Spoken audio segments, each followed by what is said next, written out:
Oh yeah, one of my favorites. I always love the Queen of Batons, and I love when she has just kind of a try me face. It's so good. All right.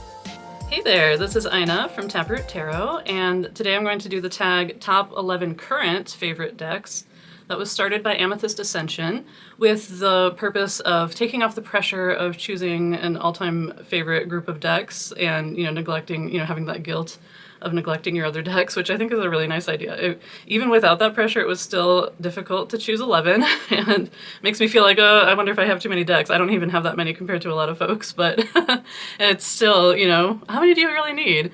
But I don't collect very many things. I don't collect anything else, really. Maybe books, but I got rid of 2/3 of my books last year. So yeah, other than books, tarot cards are about all that I collect. So I try to live pretty simply other than my decks. So I treat myself here every now and then. Speaking of, I try to reuse and preserve and thrift. Today I went to my library's free Fix-It fair, which was so fun, and it makes me so grateful to have, that kind of community. It's actually really interesting. I had a lamp that I've had for 15 years. It was given to me by a friend who got it from a garage sale, so who knows how old this lamp really is, but it's a very cool vintage lamp. And just a couple of weeks ago, the switch stopped working. I felt like it was maybe a little bit of a fire hazard, not one that would cause me to stop using the lamp. It was my main living room light, but still, it probably wasn't the best situation. So I remember thinking, my library occasionally has these free Fix-It fairs where volunteers just show up. They're good at fixing stuff. They bring tools, they bring parts, and you register, you put down what thing you're bringing in and what's wrong with it, and they fix it for you. It's so awesome. So somebody told me just a couple days ago that, hey, my girlfriend's going to the Fix-It fair at the library, and I said, oh, I was wondering if they were going to have one of those. So I went. He fixed my lamp. It was awesome. It was free. It was really cool, and it makes me feel just really, like I said, grateful to be in a community where we support each other like that. But onto the cards. I have chosen 11 decks. It wasn't easy. So let me start by showing you a few from this angle, and then we'll turn around and really get into it. So first, I have, you might know by now that I love the Minchiate, but all my other copies, I have a few, I don't really consider them very usable, but this one is on Make Playing Cards, and it's tarot-sized, it's shuffleable, very sturdy. That is the Eastern Emperor.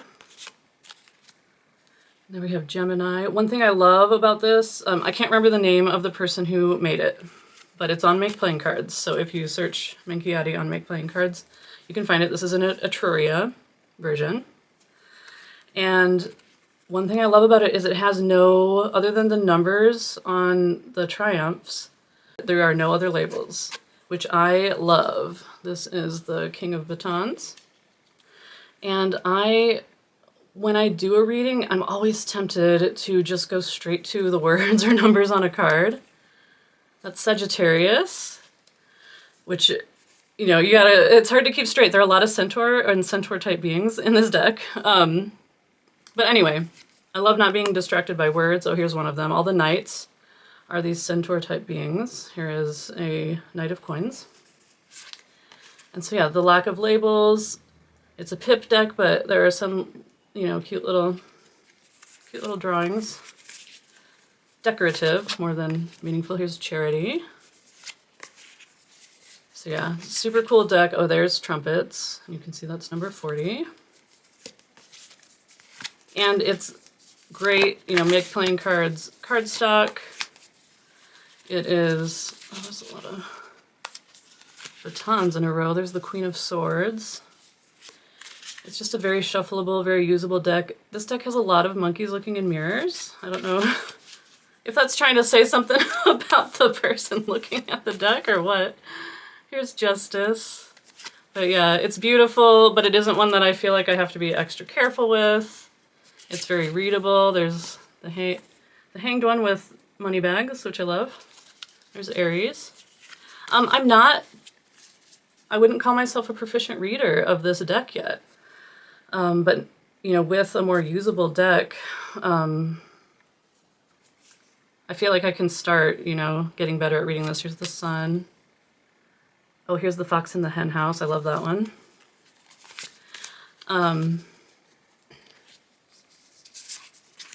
There's the love or lover card. The Knight of Cups. So yeah, I think I can get beyond just studying this deck and learn to read it more. I think I was in the middle of saying that I love how it's not labeled, which I've already said. I just find that to encourage a more mindful reading of the cards because it's really hard for me to ignore words and numbers on the page. So anyway, there's Taurus.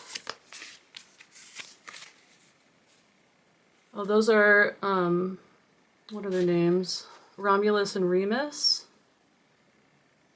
The twins who were nursed by a wolf. I'm assuming that's who that is. I haven't looked it up, but those are the only twins who were nursed by a wolf that I'm aware of. That could be a recurring theme, though. And I guess they were the rightful princes of Rome or something, and Romulus ended up founding Rome, something like that. There is Aries. This is the Grand Duke. There's no Empress in this deck. I do have one deck where this exact card is labeled Empress, and I think that's very cool. I'm done with that. Yeah, I probably won't go through this whole thing. Ooh, Page of Cups. So pretty. I love this death card, though. Super badass. Pisces. But yeah, it's great. You know, make playing cards stock, super usable. Another monkey looking in a mirror. All these just random little animals. I do love it. I wanted to show you one of the element cards, though. We haven't gotten to one of those. There's the Conjurer or Juggler or Magician. This is the Eastern Emperor, I think. Pretty sure that's Eastern. Eastern and Western can be a little hard to tell apart, but that's... No, this is Western. Yeah, that's Western Emperor. Number 3 is Eastern. Here's Father Time or the Hermit. This is the World card, the second to last of the triumphs in this deck. It's number 39. Tower, very cool tower. Fortitude or Strength. Prudence. And here's an Astronomer under the moon, which is cool. I have another deck I'll show you where the Astronomer is the star card, which makes a lot of sense. And I've seen one, I can't remember which one. There's one at least where the Astronomer is under the sun card.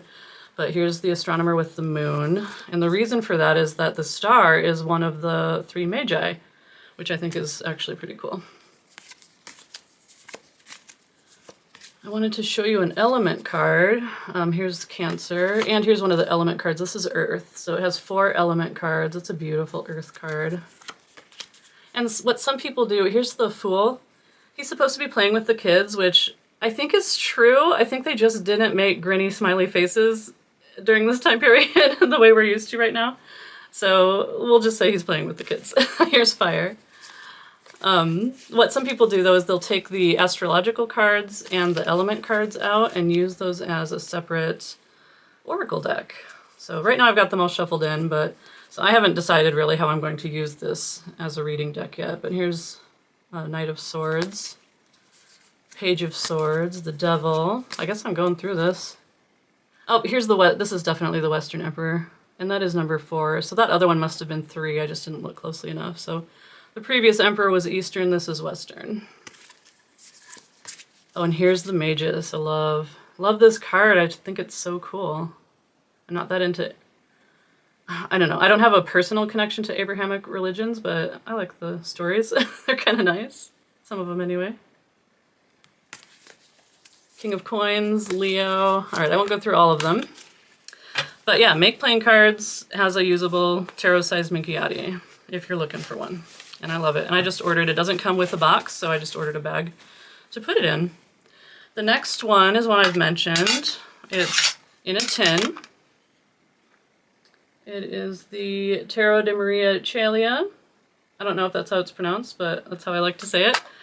And this is one of my first 3 Marseille tarots. It's by Leonard Jim Narciso, maybe? Don't know how to spell it, or pronounce it. He's a Filipino artist, and I just love his work. It comes with a great little white book that's actually Marseille centered. It just has beautiful, beautiful coloring. The backs are gorgeous. It's a mini deck. It's just, look at that. It's so pretty. And so when I was first beginning to use Marseille, this was perfect. Because I wasn't probably used to Marseille decks enough to, I guess, find the more traditional coloration and block style print as appealing, but this is definitely appealing. It's more universally appealing. And now, of course, I love the traditional Marseilles as well, but that took a while. I never do like blonde hermits, though. Like, I feel like a hermit card should be gray and grizzled, but that's fine. Oh yeah, one of my favorites. I always love the Queen of Batons, and I love when she has just kind of a try me face. It's so good. All right, I'll put this one away. Because it's a mini deck and it's in a tin, it's often my go-to deck. So I just love it. I'm gonna show you an Oracle deck next. El Camino Oracle. I love this so much. It has a beautiful 2-part box, lovely guidebook, full color. And it pairs really nicely with a lot of the brightly colored Spanish decks that I like. So the Spanish Tarot as an example. You can see that looks nice together. Or really any of the brightly colored decks that I tend to favor. It has a hint, a keyword at the bottom. What I really love about this, here's El Camino, the path.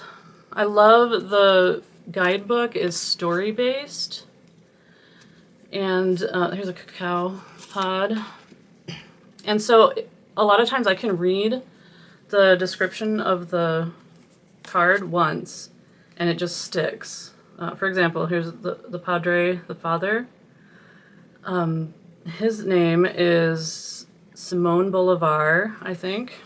And I don't remember where he was from. Like, I won't remember every detail from the guidebook, but I'll remember the basic, the basic meaning because, like I said, it's story-based. And some of them are historical, some of them are more traditional.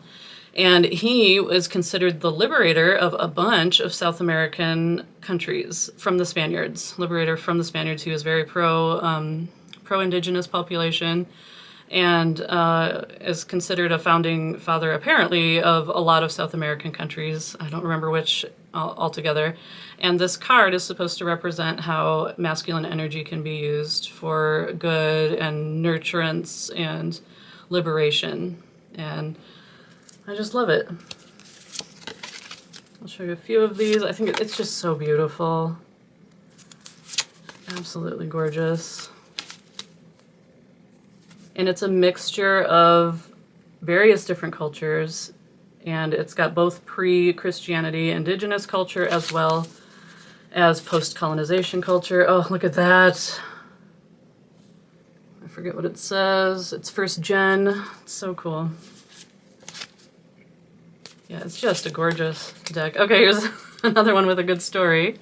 So, grief, at first this looks like a really sad card. But then I read this story and it's so good. So apparently on the last day of Carnival, the day before Lent, well, first of all, this is a legend of Joselito, who was a coachman and partied too hard that he died, okay? And there's a kind of a little rhyme that they say, I don't remember how to say it in Spanish, but it's from the party to the grave, and it rhymes. And so he represents the spirit of Carnival, and as a tradition or a ritual even on the last day of Carnival, in order to usher in Lent, somebody, a living guy, this is a living person, is carried on either a stretcher or in a coffin and plays the role of Joselito. And then a bunch of women dress up as widows and just dramatically wail, Joselito is dead! And so, this guidebook, I know nothing about this other than what the guidebook says. And it paints such an excellent picture. And, that brings, ushers in Lent, which is more a period of reflection and not grabbing at all of our earthly wants, maybe even separating ourselves from earthly wants. That's my impression of it anyway. I'm not part of that, the culture of people who celebrate Lent, or I guess observe Lent would be a better description. And so it's about death and grieving, but also about grieving being a process that we move through and not an ending. And, it's about bringing on new beginnings. So I just think that's super cool. Oh, it's so gorgeous. And I'm not, I'm kind of awkward about using Oracle decks. I don't use them too much. I've just gotten a few that I just really resonated with. And so the main way that I use them now is maybe if I don't have a specific query, I might use an Oracle or pull an Oracle card to set the tone or think of a question. If anyone has suggestions, I know some people use Oracle decks to clarify a card, and I think that's really cool. I know there are some people who think that's disrespectful to the tarot, like why would the tarot need a clarifying card? I can see both positions on that, and I'm open to both. Also though, for clarifying, I am working on learning how to use a pendulum to clarify, which I'm really fascinated by. I'm not good at it yet, though. So if anyone has suggestions on using Oracle cards or pendulums, I'd love to hear it. And I think now I will go ahead and turn the camera around and just create an easier angle for showing a few more of these decks. So this is Marseille Vintage Tarot by Anna Maria Marsucci. Not sure if I'm saying her name correctly. She is Italian.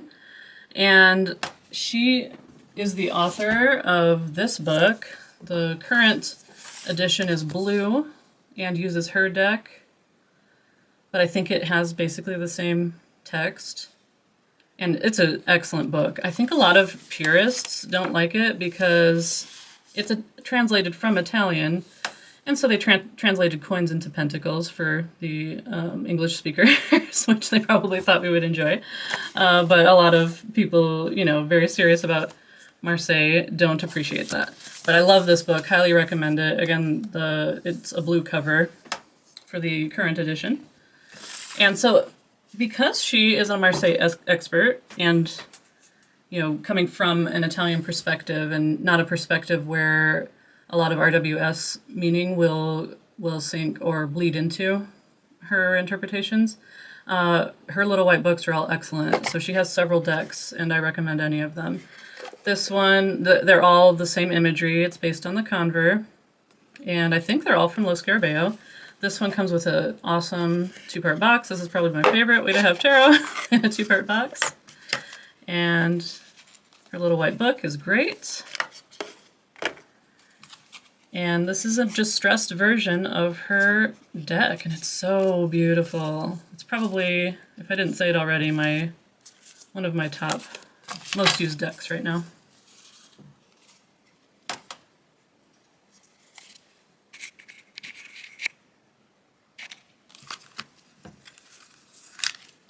It has just some nice antique colors, some olive greens, a lot of muted tones.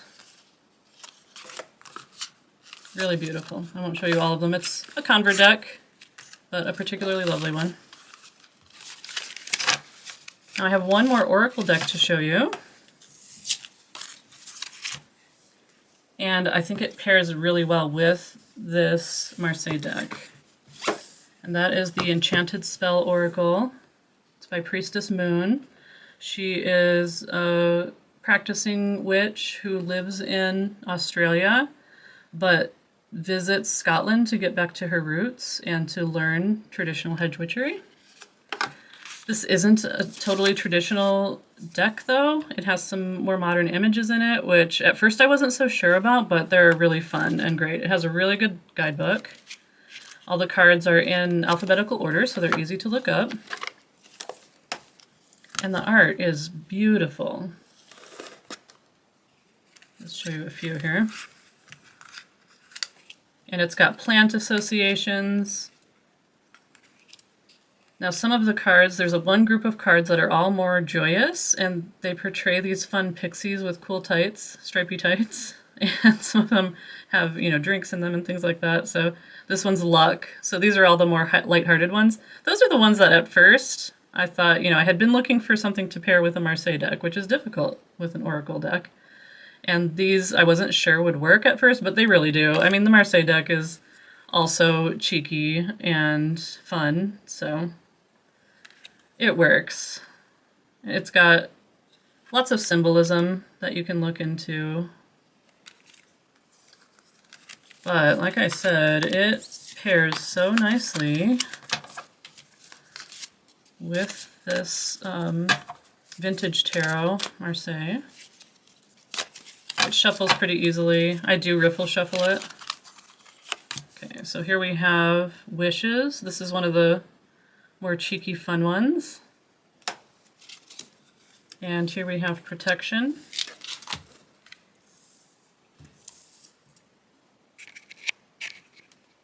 And let's just pair these with a few of these cards.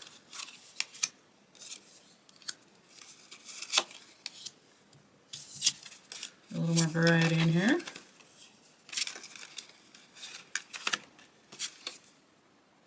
A lot of pips all in a row. There we go. So I think they look really nice together, and they give really nice readings together as well.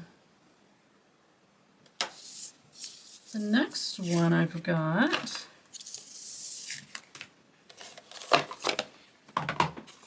is the Artisan Jacques Vieville. This is such a cool deck. And it's my new moon deck. So I've mentioned before that I use the ritual planner. And they've got a new moon journal entry.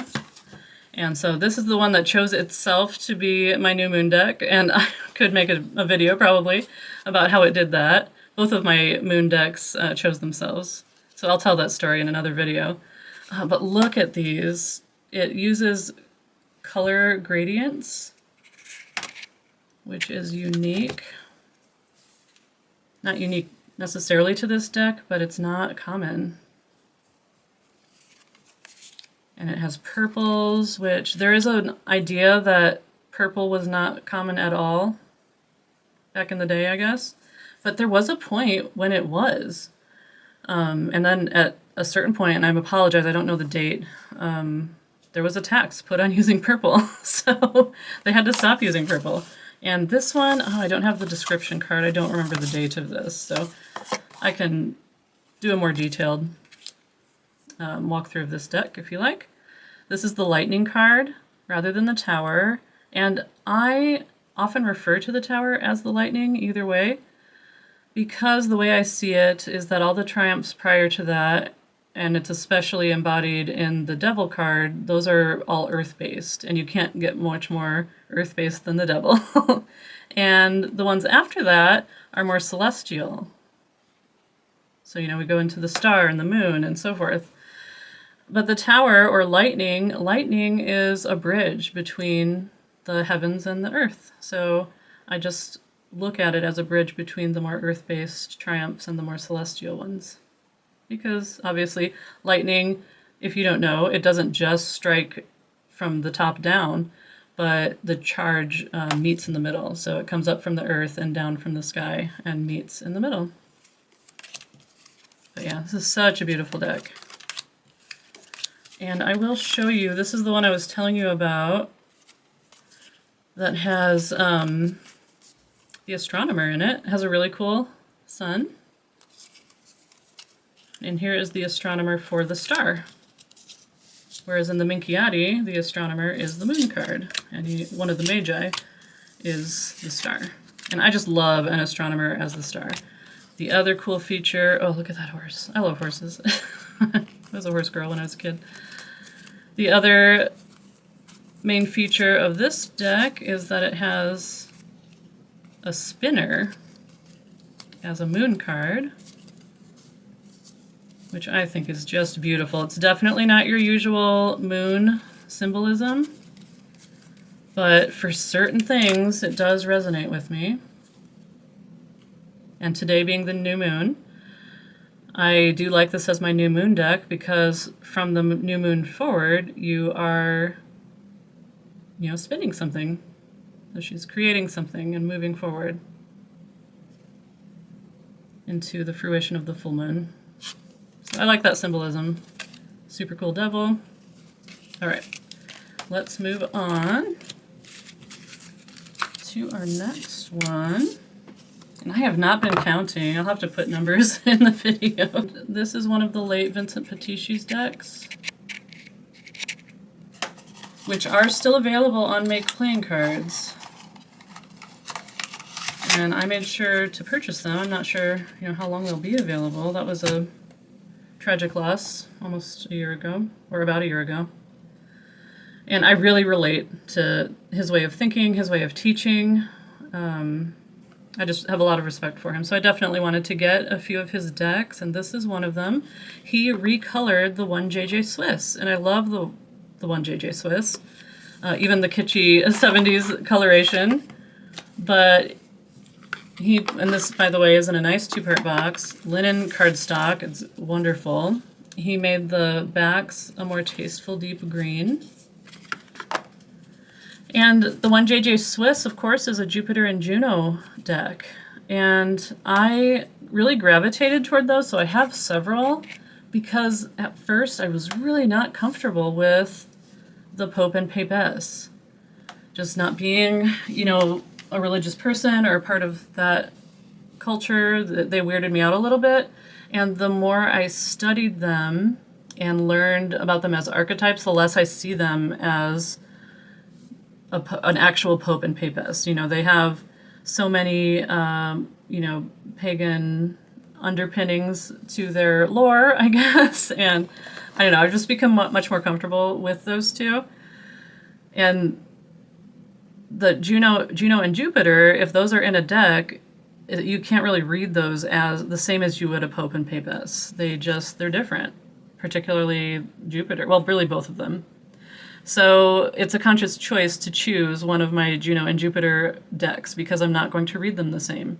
Well, what Pitisci did is that he created alternative, and he labels them the English RWS labels because he really didn't subscribe to the idea of sticking to a distinct system. He's kind of like, learn the cards and then you can read any deck however. So he wasn't very picky about how they're named. So all of these do have English RWS type names. So he created a Hierophant and High Priestess, and I think they're so lovely. Let me find, they do fit the art style so well. And he was an artist. He had a background in graphic design. And I think these colors he chose are exquisite. The muted blue, the straw yellow, they're just so pretty. And so I actually used this deck with the Pope and Papess added back in, or in this case, as he labels them, the Hierophant and High Priestess, which is just so funny. For a while, so long there, I was seeking out Jupiter and Juno cards or decks because these two made me uncomfortable. And now I've developed in my interpretations, and I have chosen to include these in this deck and use the deck with these two rather than Jupiter and Juno. And these aren't my favorite Jupiter and Juno anyway. I probably shouldn't say this because you might not be able to unsee it, but this Juno hat just looks like a Smurf hat to me. And the Jupiter just doesn't look very confident. And maybe he's in repose. I don't know what's going on with him. And I love the 1JJ Smith. Don't get me wrong, I like to use it, but it's a conscious choice to want to have these two in particular in my deck. So for the Pitisci 1JJ Swiss, I've decided to use the Pope and Papess. And I'll just show you a few of these cards. The colors are just so pretty. And he chose, you know, this muted antique background, but then he chose some white highlights that really just show up nicely. Let me see if I can find one. It shows up in the cups really well. The one JJ Swiss has a 2-part moon and chariot card. Beautiful white horses. And you can see the star has this celestial silver hair that shows up really nicely against the muted background.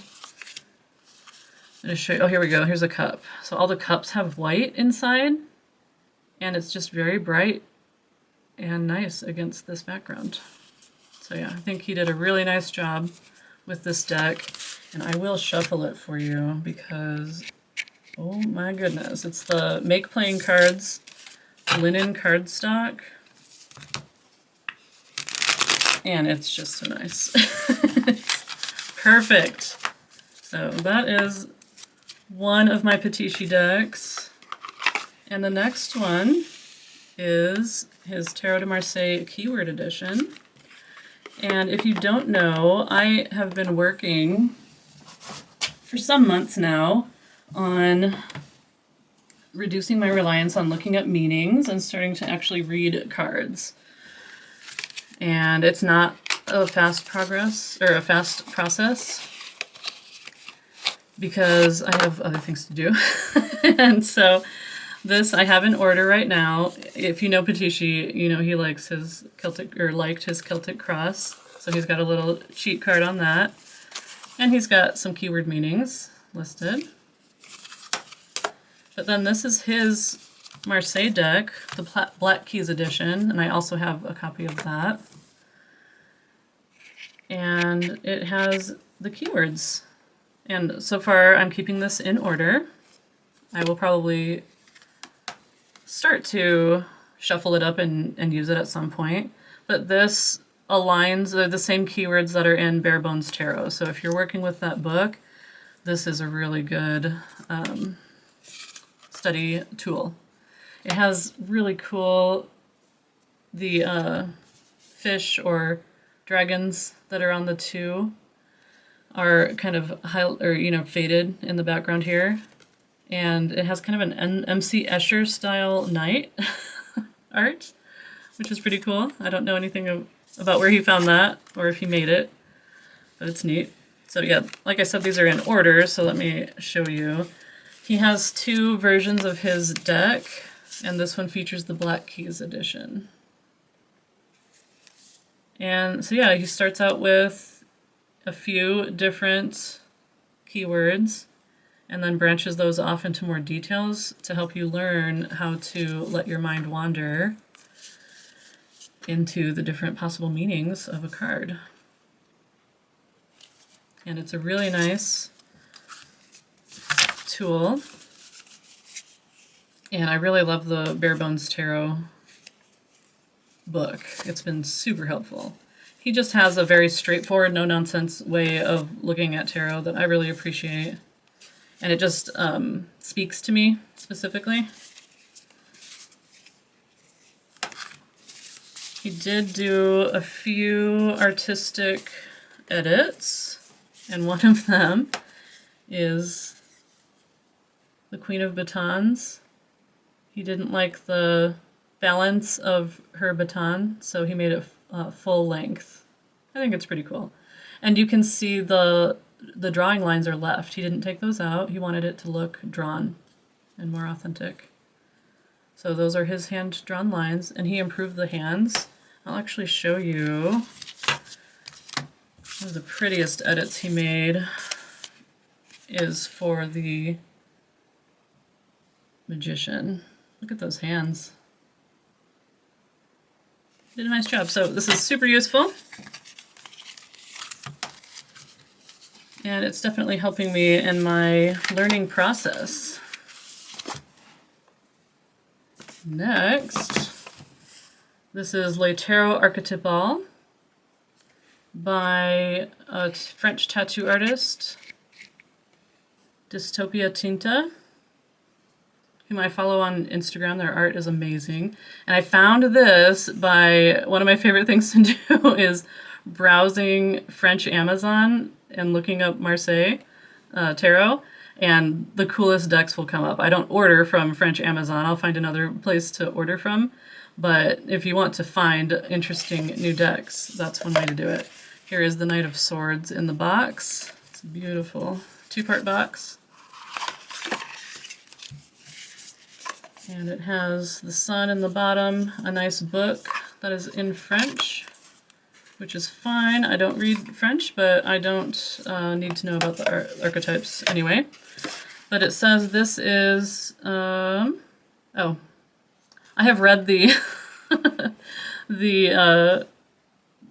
this back before. I think I must have used Google Translate. I was turning it over thinking I could read it to you, but I cannot because I don't have the English translation in front of me. But it says something about representing Afro-Caribbean culture, which is really cool. And it's a very expressive deck. Oh, it's also circus themed, so it's both tattoo and circus themed. And all of the face cards are super close up.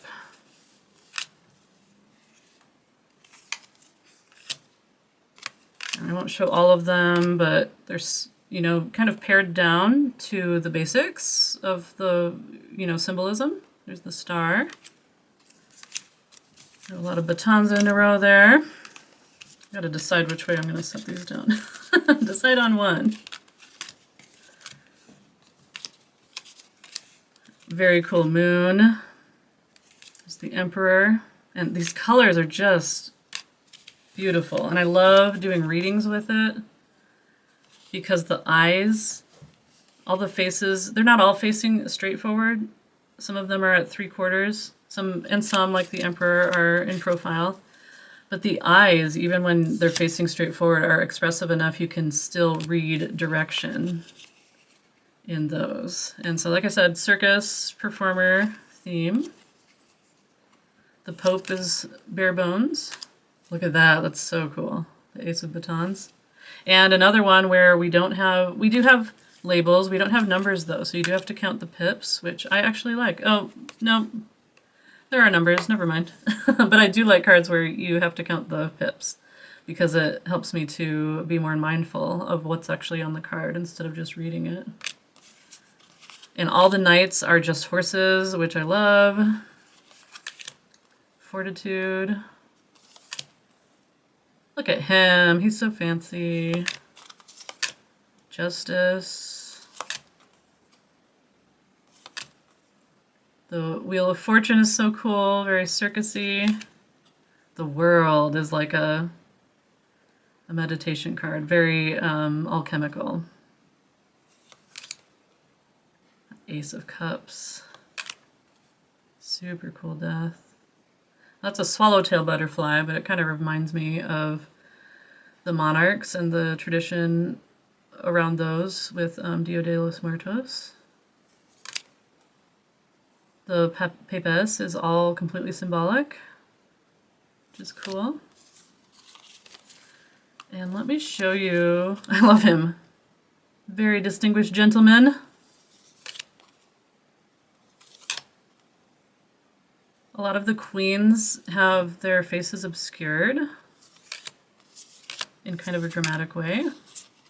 Look at this two of coins, this neck. I wanted to find the Queen of Batons because, you know, I'm a big fan. Temperance is symbolic. The Fool. These swords are so cool. So you wouldn't necessarily label this as a Marseille deck because the artist has a really unique way of doing swords and other pips. The Empress. That Hermit, that's cool. Okay, here's the Queen of Batons. And what I love about her, so one of the things I love about the Queen of Batons is her epic side-eye. And her eyes aren't even visible, and she still expresses an epic side-eye. And I just love that. I love it so much. Judgment. A lighthouse for a tower. That's pretty neat. And it's almost like maybe there's a fire inside the lighthouse. That's cool. The King of Swords is so lovely. I just love him. This is a neat chariot. So yeah, it has just really cool ways of going about things. Just a heart for the lover. A heart that's been pierced by Cupid's arrow. So yeah, love this deck. It's so nice.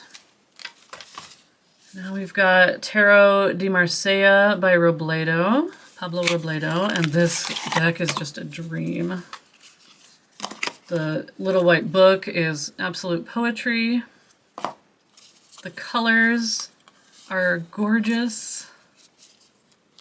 It's not slippy, so if you're trying to just look through cards, it's maybe not the best for that, but that's not usually what I do with cards anyway. And then it shuffles so nicely.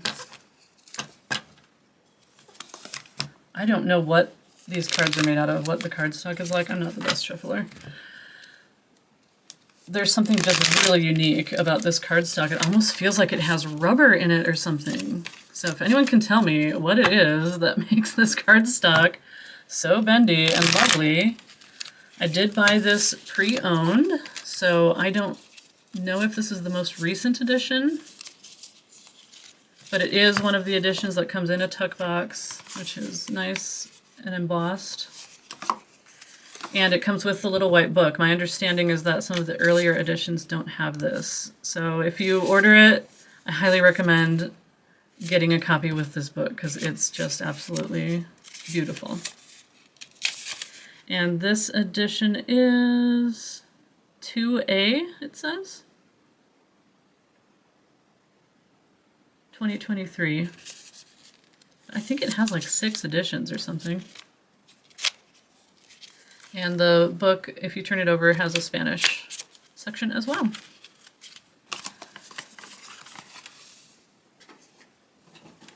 And this one, I haven't been counting again, but this is number 11, I do believe. If I went through all the decks that I had pulled out, hopefully, this should be number 11. And I just got this one last week. I'm so excited about it. It's the Noblet by Flornoy.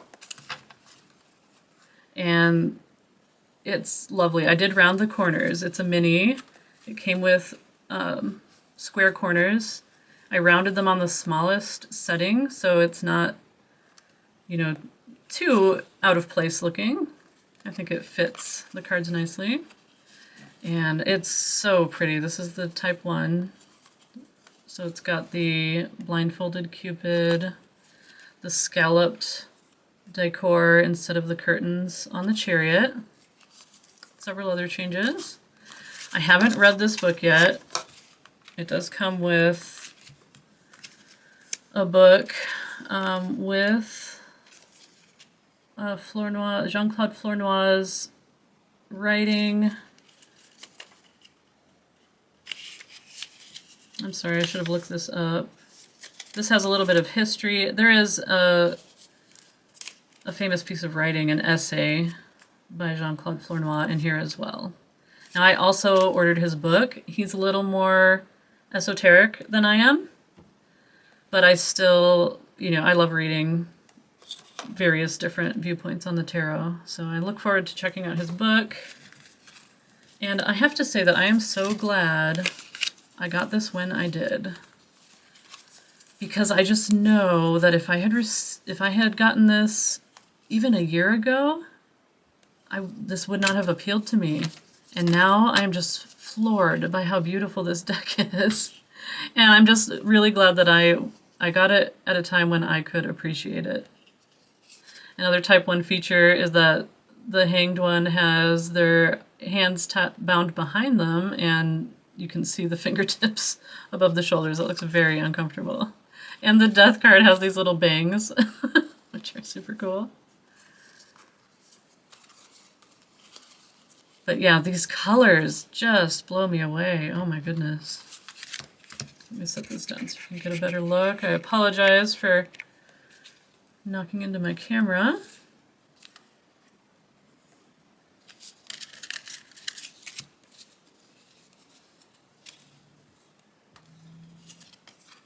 These have the same backs. It's a really traditional back, and they're the same as this Vieville.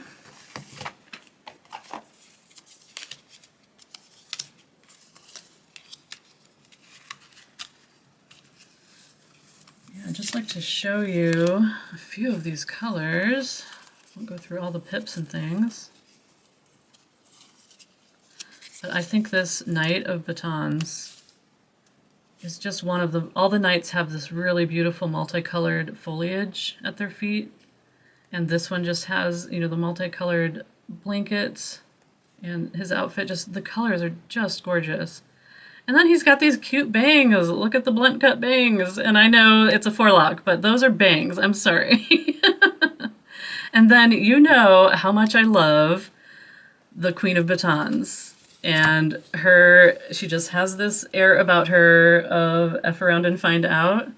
Well, this version, the titties out version, just takes that to a whole other level, I think. I love it so much. I want to be her when I grow up. And then the King of Batons on standby, ready to support her as needed, with his baton at ease. With just a gorgeous multicolored, like, look at the headpiece and the sleeves. Like, oh my gosh, so beautiful.